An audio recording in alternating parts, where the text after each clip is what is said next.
Hello everyone, today we talk for the first time about a very important sovereign, Louis XI of France, a figure that has been, say, shown a sort of negative, obscure image on, nicknamed the Universal Spider for reasons that actually do not have to do with what he has mostly been associated with, that if anything would have been a compliment anyway. It is his capable political and diplomatical skills, but that in general, in fact, depicted him more like a kind of a gloomy character, always paranoidly fearing to be assassinated, even there legitimately, as we will see now. But actually, one of the single most important rulers in French history, as he fundamentally led to the recompaction of France after the end of the Hundred Years' War, that he was nevertheless the one to formally conclude. As we will see, in part, there were some random accidents bringing to, for example, the collapse of the Valois Burgundy house, and so of the Burgundian state that, as you know, had been forming as essentially one of the single most powerful polities in Europe across France and the Holy Roman Empire, but that, generally speaking, do not interfere with, say, the broader merit of the sovereign to keep things together, in spite of all the difficulties we will see now, and that therefore should acquire a bit more of credit. As you'll see, this is also the time in which France comes back powerfully on the international scene, resuming also the Italian policy. There is an interference in the English affairs and in the British affairs altogether, with the French support to the Earl of Warwick during the Wars of the Roses. I also made, incidentally, two videos about the Battle of Barnet and Towton, respectively, that depict a bit of that military historical background if you're interested in the war or Wars of the Roses. I made a playlist and I hope to come back uploading new material on it soon. And today we talk about Louis XI's reign specifically, so not his previous life as Dauphin of France, and however, that's also a context to be briefly remembered. Louis XI rose to the royal throne on July the 22nd, 1461, right? After having actually led the same insurgents, princely insurgents, nobility insurgents, against his father, Charles VII, whom he had always judged more or less a weak sovereign, some sort. We talked about the specific uprising, and more than one actually. This one that Louis was involved in, essentially,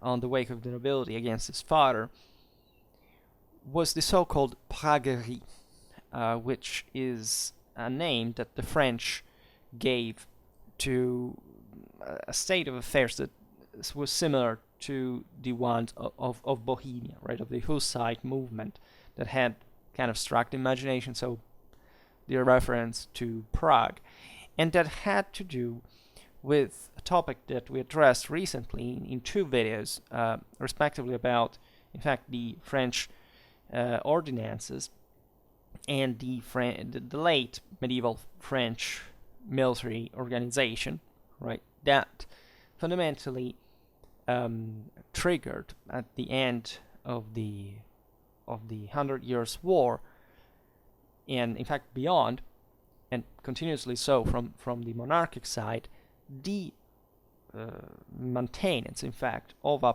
permanent body of professional military, and the parallel disarming of the feudal contingents that needed some royal permission to be levied, and that were regulated. Naturally, they were always there, but this was the moment of French victory of the 100 Years' War. So royal power was coming back dramatically, and the nobility didn't like this at all. The same Duke of Burgundy in here represents the extreme of that. Of course, a state within the state, which is fair to use as a term for many feudal states, in fact, that existed within the same France. De facto, as this will be going on even in later times. By the time of the Italian wars, think about the Bourbon. That was literally the second most powerful prince after the King of France, and that even sided with the Spanish, with the Austrians, on that occasion, just to die eventually in Rome, as you know, probably during the famous siege of Castel Sant'Angelo, shot by an arquebus by Cellini. And so the general context also is pretty bloody, right? Where a lot of wars fought at this point under the same reign of Louis XI, whose accession to the throne was essentially triggered by the same. And you realize that after 100 Years' War, that's not quite literally, as you know, the thing was essentially multiple wars, but still had mobilized, and in fact in the recent decades, a very important amount of troops, and also French population. There were also lots of veterans that had also made their fortune at a time under the monarch that had effectively created the ordnance companies out of those, in fact, ones that had remained faithful to the crown, as opposed to the other ones that were acting essentially pretty autonomously and ambiguously, and were headed by the same nobility. So this is the same era of Philippe de Commines that we named often in some videos recently, also about collective discipline in late medieval armies.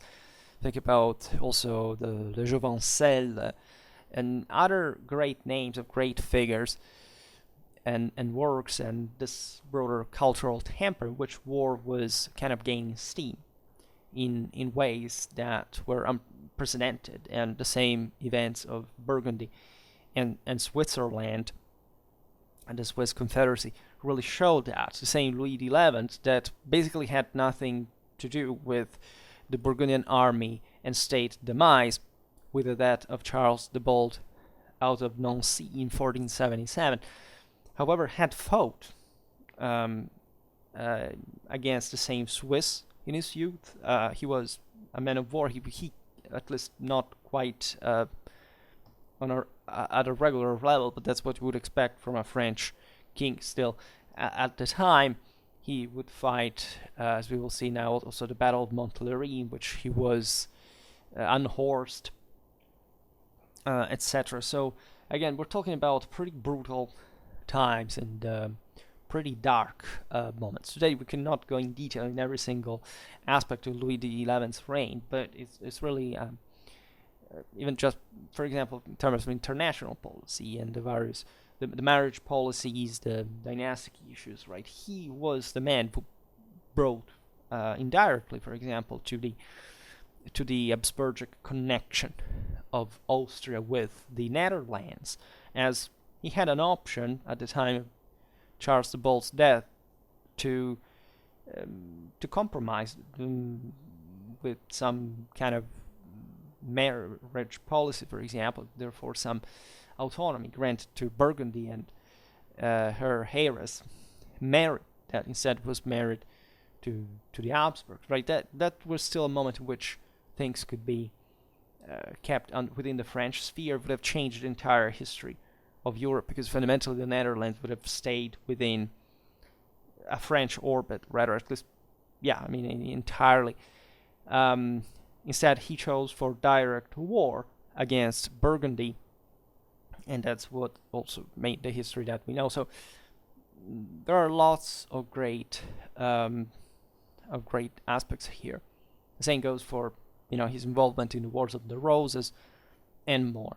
And today we will also spend enough time indeed to dismantle a bit the criticism against the sovereign, at least for what historiography normally seems to have taken the habit of doing, right? Not having ever kind of some, say, positive judgment about any figure, and kind of arbitrarily measuring a bit what is political success or unsuccess for that matter. There are terrible rulers, terrible leaders who make terrible choices and shipwreck countries and etc. Louis XI has better reputation for things that objectively are hard to see when in fact contextualized in that situation. Surely, you see, having somebody who causes havoc, difficulties, has to fight it very often doesn't necessarily mean that he's doing that for some kind of incapacity, right? It depends on the ultimate goal, in a way that it may also not actually show necessarily a particular merit in general. But when you realize there what the French monarchy was doing and what was happening within the same country, especially against the nobility, you can hardly see where the broader reason really lay. Right? The victory of the 100 Years' War had somewhat confirmed the significance of the Capetian monarchy and state as a mean of power, rule, and domination. France had been the greatest power in Europe in the 13th century, had in fact reunified all the territories that had pertained to the Kingdom of Western Francia in the last Carolingian subdivisions of the former empire, and just the war, in fact, had engulfed the country for this actually more than a century as well, surely showing, this is a very discussed topic. I created also a playlist about, well, of course, about medieval France, about the 100 Years' War, but also a comparison between France and England, where, as you know, monarchic power was much more regulated by the nobility, and this can't be hardly seen as a positive thing, at least for on the medium, even at the time, after a long term, in terms of what the power of the kings could really be compared to the former, to the initial time, to the same English monarchy that was even by far more powerful than a French one.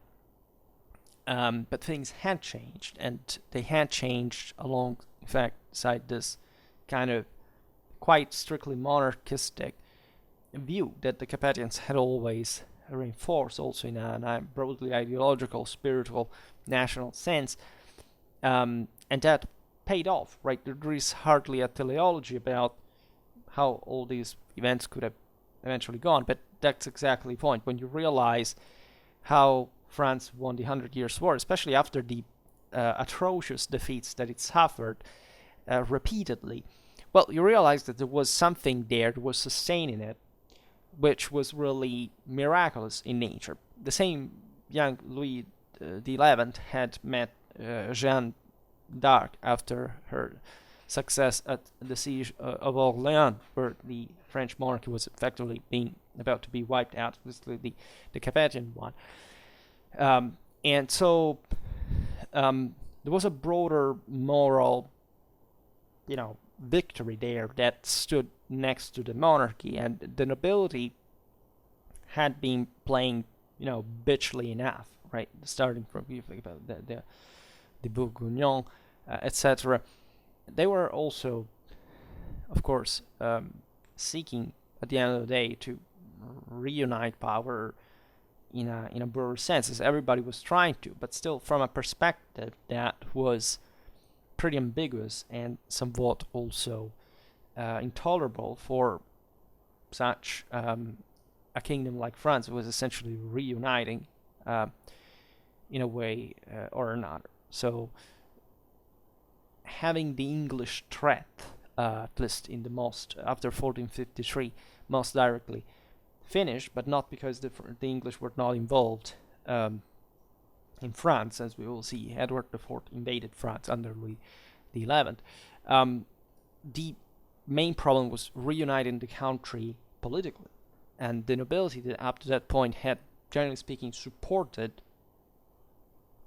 the at least those who had supported, as we've seen with Burgundy doing otherwise, and others as well. But the king, at a point, wanted to maintain their privileges, their essentially an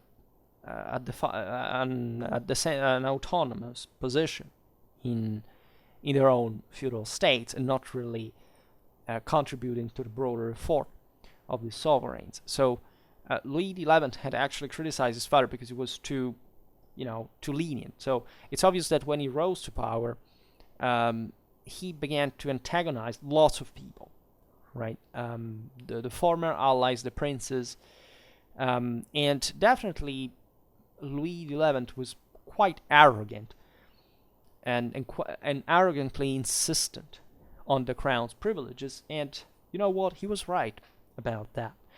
And he was essentially showing everyone that he would not compromise. He had to contend the throne also with his brother, right? He ran to Rheims, as you know, the seat of the French royal crownings at the splendid cathedral. I should say, in the meanwhile, and also supporting a bit the stereotype of the universal spider, that Louis had been, he was the Dauphin, so he ruled the Dauphiné in the southeast of the country. It was a very interesting area. There were enemies with Savoy. They were, broadly speaking, looking at this border with the empire. There was Burgundy next to that.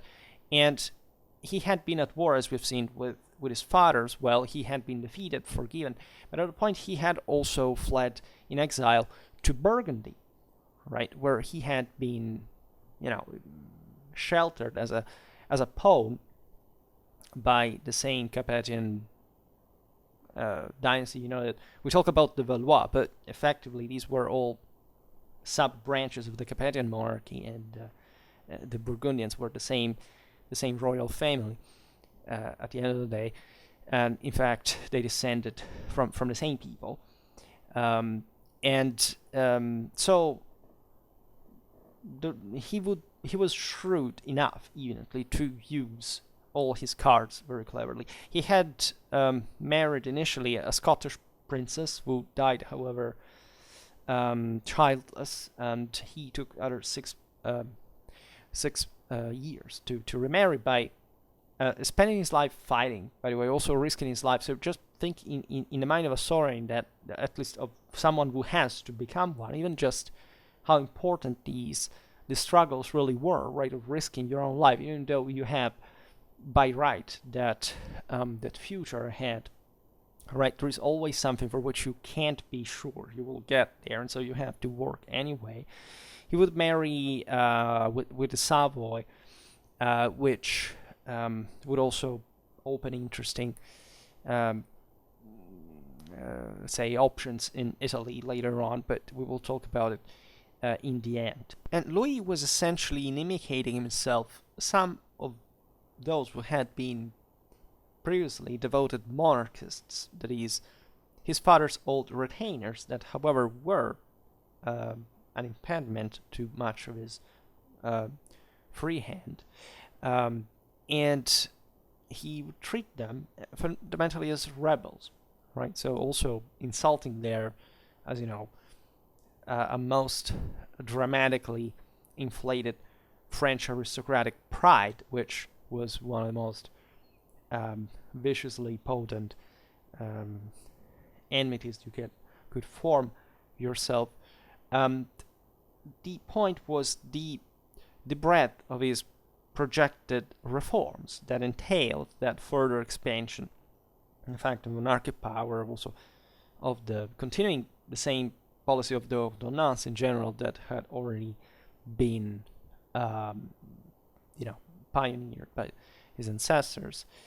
And the result of this was a serious uprising in March 1465, would lead to the war of the so-called bien public, that is to say, the public weal, which the rebels were essentially claiming to defend, right? In other words, that was aristocratic self-interest.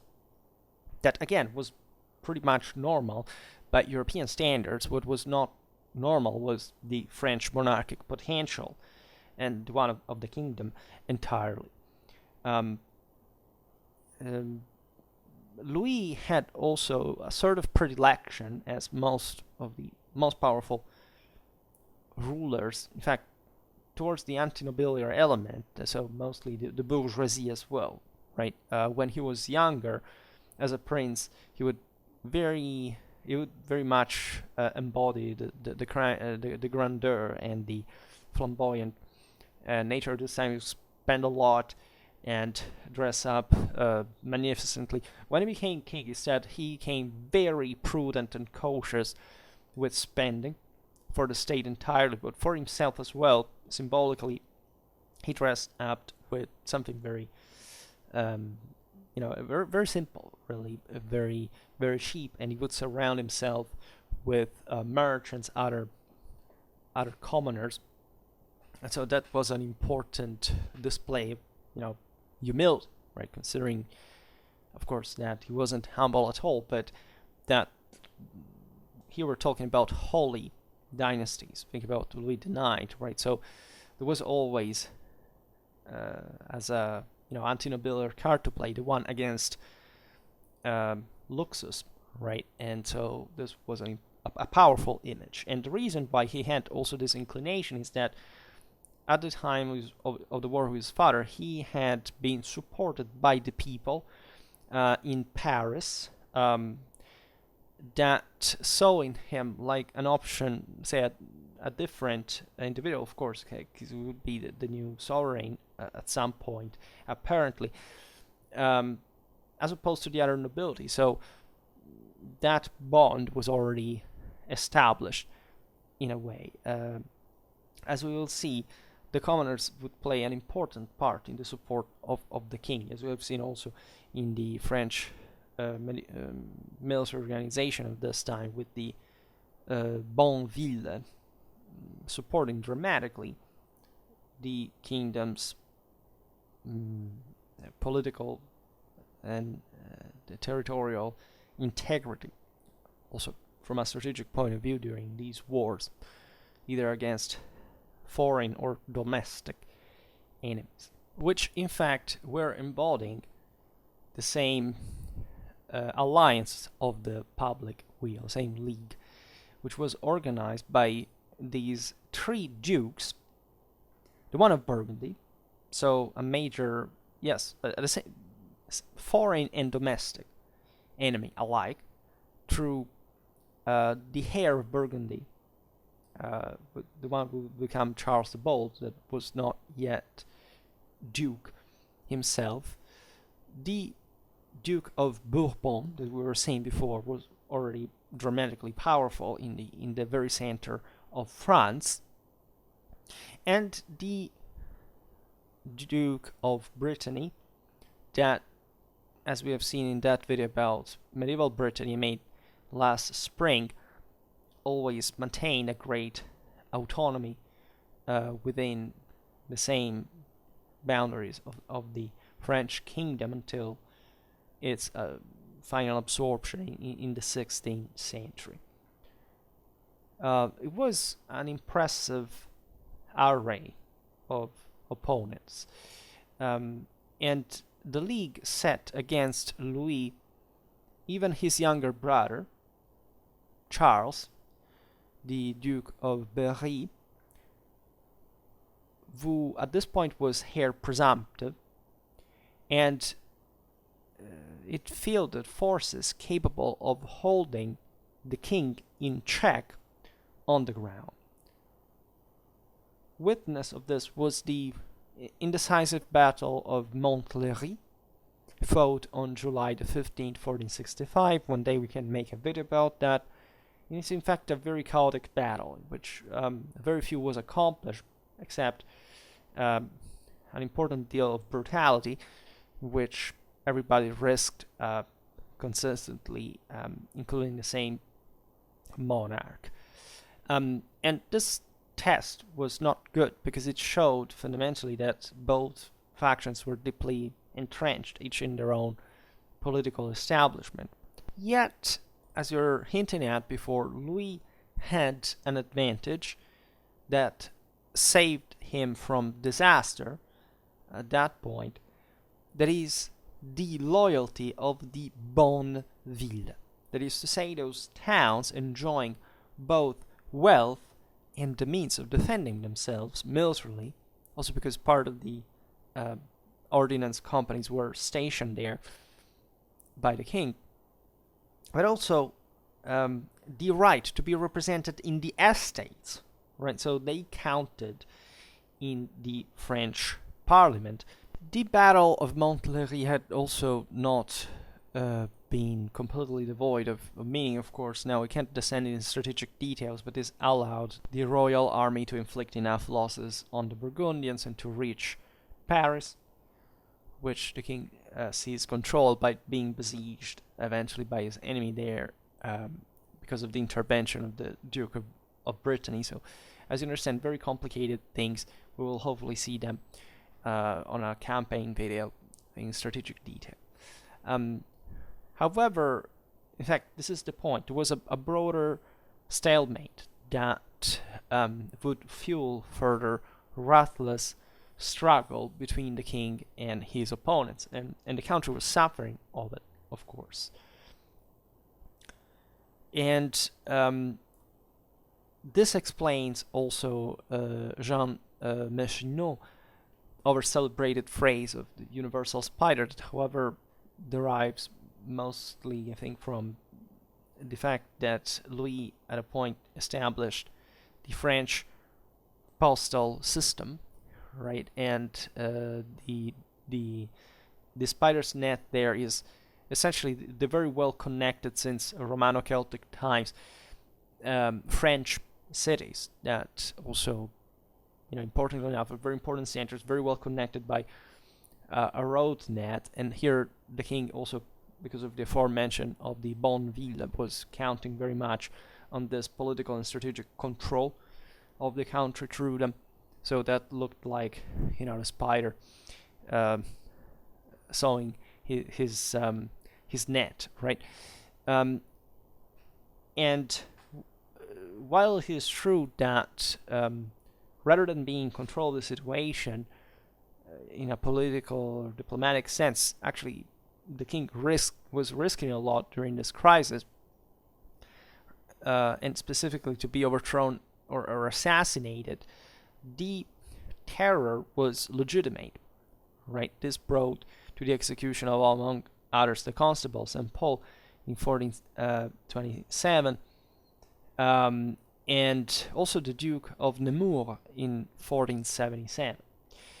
But that's exactly the point. These were at times always plotting, and there wasn't much of an option at that point.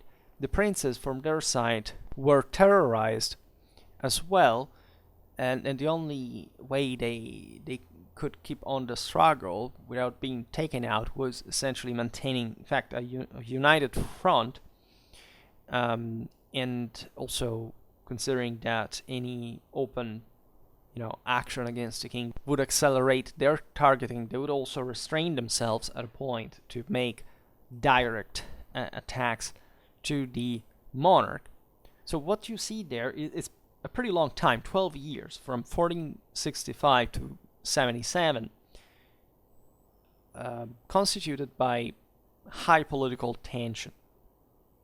Shortly after having installed Charles, his brother, the Duke of Berry, also as Duke of Normandy, and regardless of a solemn undertaking made by his brother to him, Louis evicted Charles, who packed off to the far southwestern Guyenne, where he conveniently died in 1472, right? So taking out also one of the major opposition in the process. The monarchy began to show gradually his advantage as it was the monarchy. That's a very convenient thing after all. While the princes, albeit, yes, carrying out the struggle, were more divided, right? They were quarreling also among each other regarding, what things should have gone like in order to take out the king, and even what would have happened after that. So their unity and purpose was overall weaker. Still, however, not were some of their major states. I mean, Charles the Bold, having finally become Duke of Burgundy, had grown impatient of so many plots, right, and displays of bad faith, and when too sure of himself, Louis came to Péronne in October 1468, thinking that he could win over the Duke of Burgundy. He was compelled to make major concessions. At the time, in fact, the city of Liège had rebelled to the Burgundian master, and this was a negotiation that should have taken place to reduce evenly the same Liégeois resistance against Burgundy. And during such talks, the news arrived that Liège had further renewed the struggle, and Charles the Bold got dramatically angry about this, and the whole negotiation was about to be aborted. And at that point, Louis had to convene to a kind of also humiliating peace of some sort, by also having to need Charles putting down the rebellion in Liège that was massacred, in fact, by the same royal forces. So a very messed up situation for all involved, right? There was all the problem there of how much was at stake, especially in the northeast of France, that were rich and also strategical lands. Think about Picardy, Amiens, etc., that had been bought back and forth between Burgundy and France. I mean, technically, as you know what we're talking about in terms of the Burgundian state, right? There's the Duchy of Burgundy and lots of other feudal possessions, cities, etc., scattered all over. So technically, these were French vassals in same French Capetian dynasty, as we were saying before. That, however, also controlled non-French territories in the empire. In fact, so at the end of the day, they were really acting as two different countries of some sort, even though they were homogeneously French, especially the Burgundian court that had maintained those great standards of chivalry. They thought they wanted to make the crusade, becoming kings of Jerusalem, and more, and even becoming emperors, etc. But my view that I also expressed in the video I made last either autumn or winter about Burgundy and the Swiss Confederacy is that Burgundy didn't, albeit very extremely rich, exuberantly rich, didn't have the same degree of political and institutional unity that France had historically. And so the same Burgundian army destruction in the wars against the Swiss really reflects that in part, right? It's a political and social issue, first and foremost. I made multiple videos about Burgundy, as you know, and specifically also the Burgundian state and military. So if you're interested, you can check that out. We'll keep talking about them. In any case, as you know, the same Burgundian ordinances are some of the most famous armies of the time, such as the Venetian Condotta, etc. And the French were in fact largely taking inspiration from these models, The French, as you know, by the time of the Italian wars, were famous for their artillery park, but the first country to actually have a pretty sizable one by pre-modern standards had been Burgundy, right? And many things had evolved a bit along the same patterns, including the ordinances that were in both countries, albeit Western European armies were more similar than we think. Now, political negotiation and shows of force allowed Louis to maintain a precarious balance, as we have seen, between himself and the princes. He also appealed to public opinion, also the great cities, the same Paris. The kingdom was evolving ever more towards this kind of broader districtuation based on a major city, right? And these provided for most of the expenses. Well, they were subcontracted most of the royal initiatives, and they competed among each other to provide with those means to acquire new favors, etc. And so that's how, for example, Louis took the initiative by calling the Estates General in 1468. And these difficult years were further characterized by wars, which, however brief, proved detrimental to the princes. The Count of Armagnac, who was executed by the king, the Duke of Brittany fundamentally went bankrupt because of the war. Burgundy didn't win anything out of that, just was a massive expense without any major significant political strategic success. So at last, in 1475, a covert coalition was formed among the king's opponents, and this has not been accorded to the significance it deserves, for it could have been more dangerous even than that of 10 years before, given the presence among the conspirators of the Saint Constable of France and the part played by England. Edward IV was pretty triggered by the fact of Warwick and the fact he had been almost taken out as a consequence. However, also on this occasion, the French princely front failed because the plotters procrastinated this broader attack to the crown and retrieved the situation.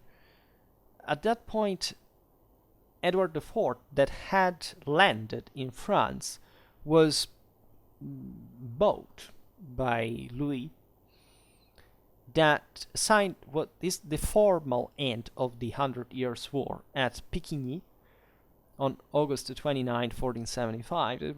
Also kind of a very scenographic setting on a bridge over a river with the two sides, right, from the opposite banks, and the two sovereigns shaking hands in between.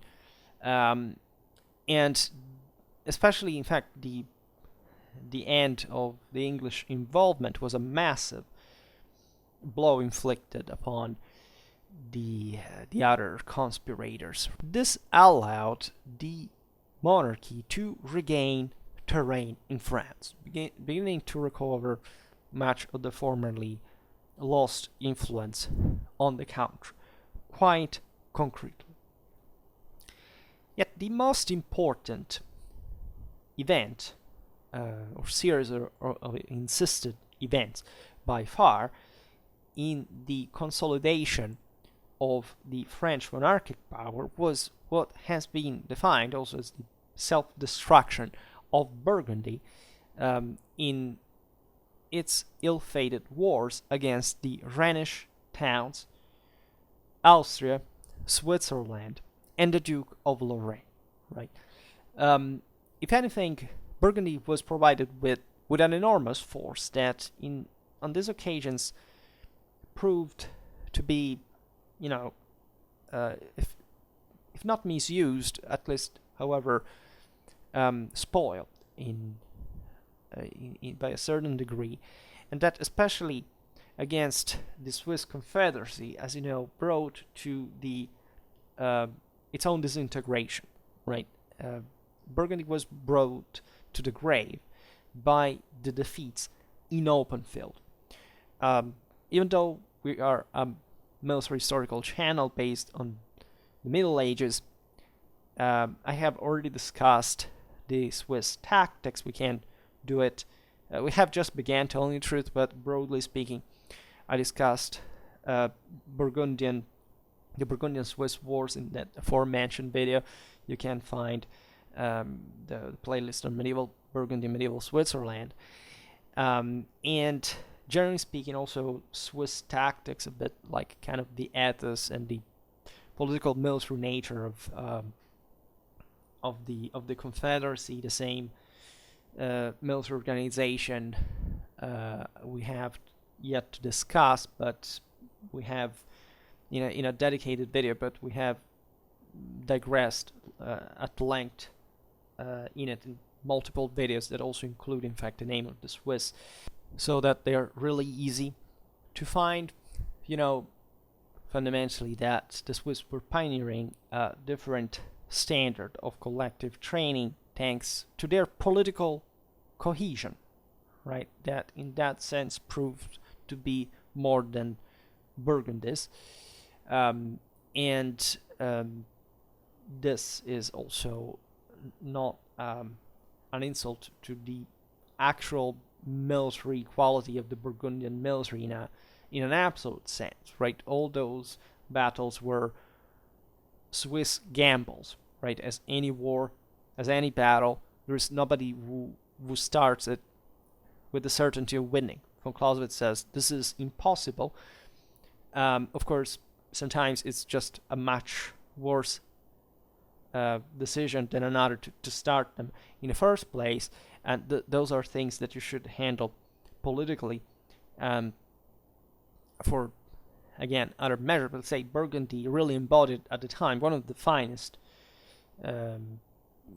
political and military cultures in European civilization, so you wouldn't expect even that end.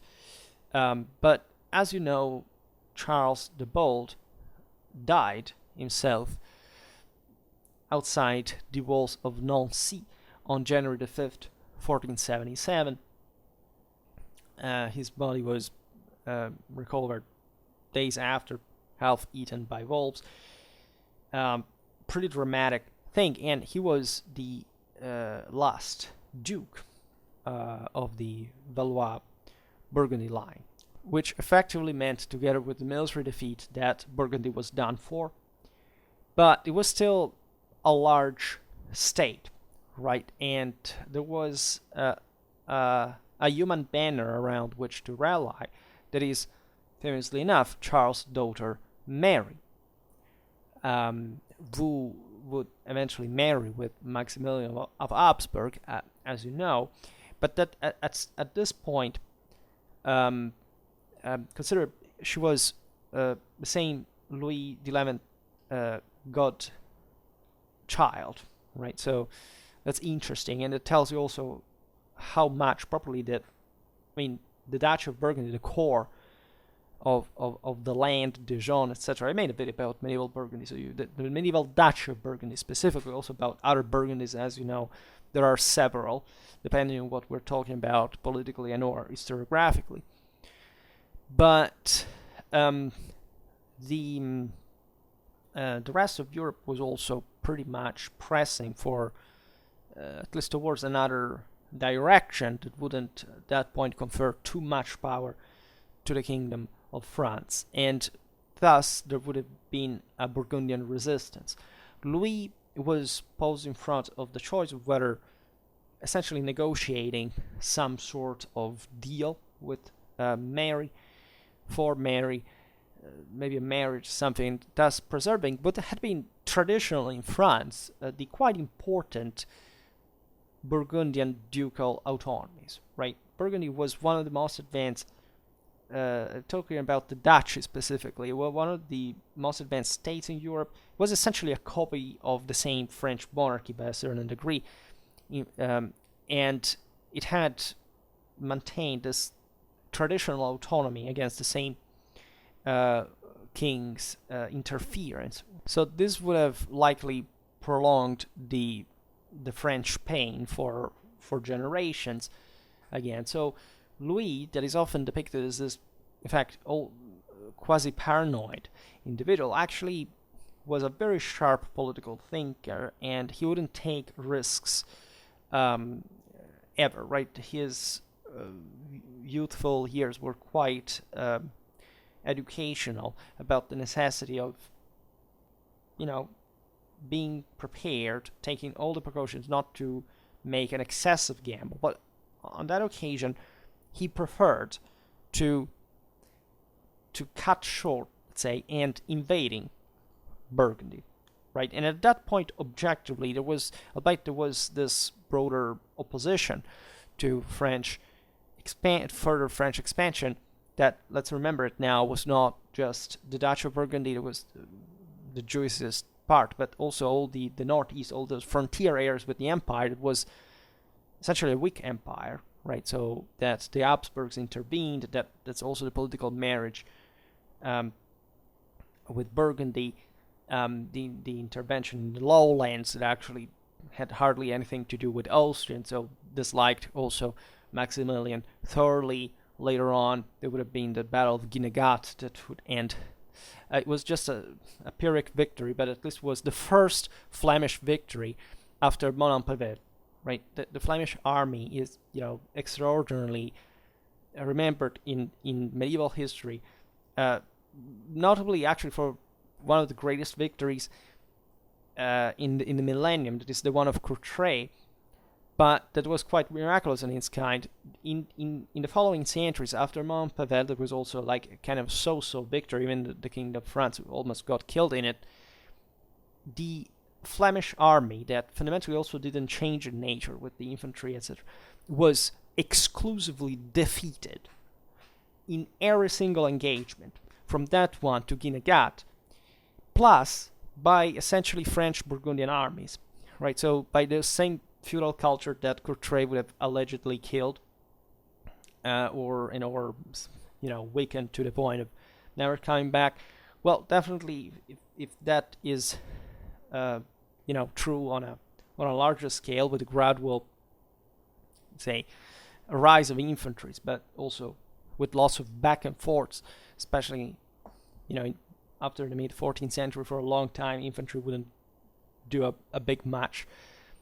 Still, it wasn't a Flemish thing, right? For sure. The only thing they added was artillery. This isn't prevented them from losing badly, but at least in fact that's how they were taken over by Burgundy, and that would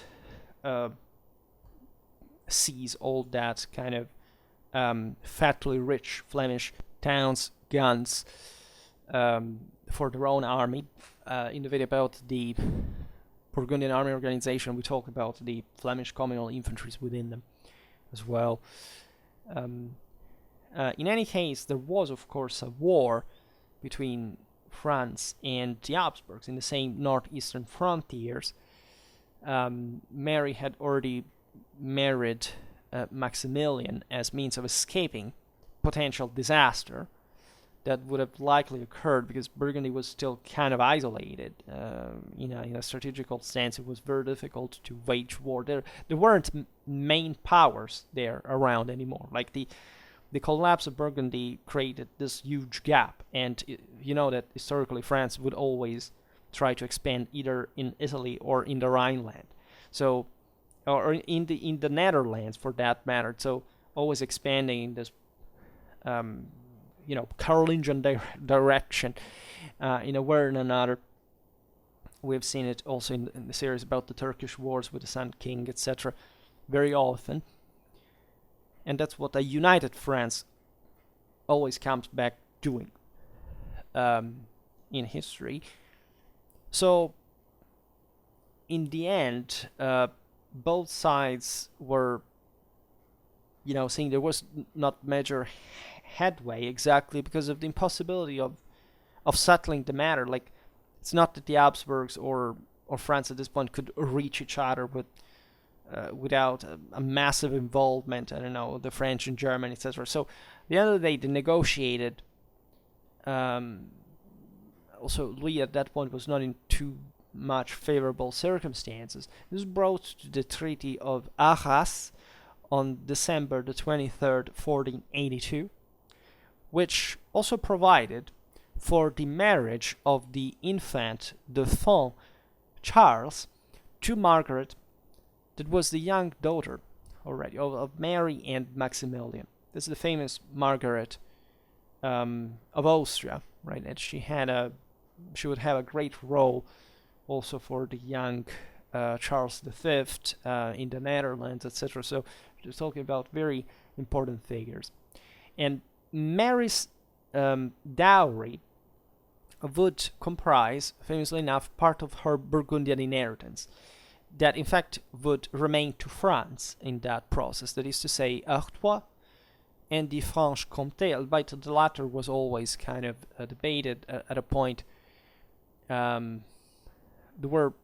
complicated, believe me, but we can't even digress on that. But nevertheless, this was yet another way for Louis to reunite part of the formerly French royal possessions.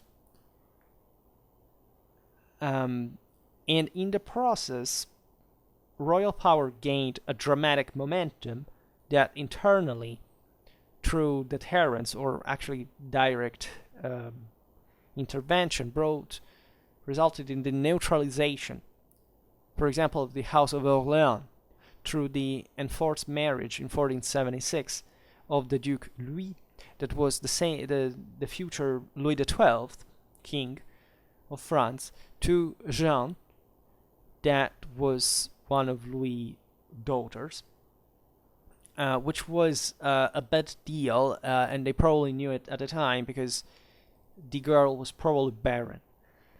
In 1481, the same House of Anjou fell into the king's hands. I made a video about the county of Anjou, so I tell the story there. This had the peerage of France attached to it. The crown at this point incorporated the same, what had become actually the Duchy of Anjou by this time, the County of Maine, as well as the former House of Anjou possessions outside of France. For example, Provence, that had been, in fact, Holy Roman Imperial interior. I made a video about medieval Burgundy recently, the kingdoms, literally plural, of Burgundy, that addresses also this kind of later medieval issue. Also, the Barrois was incorporated by Louis, and rights that were still to be enforced, because, again, of the Anjou legacy, to the Kingdom of Naples, which is the reason why also Louis XI's son, Charles VIII, would invade Italy. The Italian situation here is also very important because as soon as Burgundy collapsed, the Italians understood that the French would have invaded their country, and this brought to some allegiance switch as well, because the Duke of Milan, that had traditionally been, just also the various dynasties, had been married into the French royalty, but they had been up to a few times before allied with France traditionally, right, as a broad, even within the same internal Italian axis. You knew that Milan at that point was largely pro-French, so much that in fact the Duke Gian Galeazzo had sent military aid to Louis during the war of the public weal, as they had also Savoy as a common enemy. But when again Charles the Bold died, it was understood that France, recomposing basically its territorial integrity, would have eventually expanded, preferably in Italy, and that's the point. And I made a video about this that doesn't.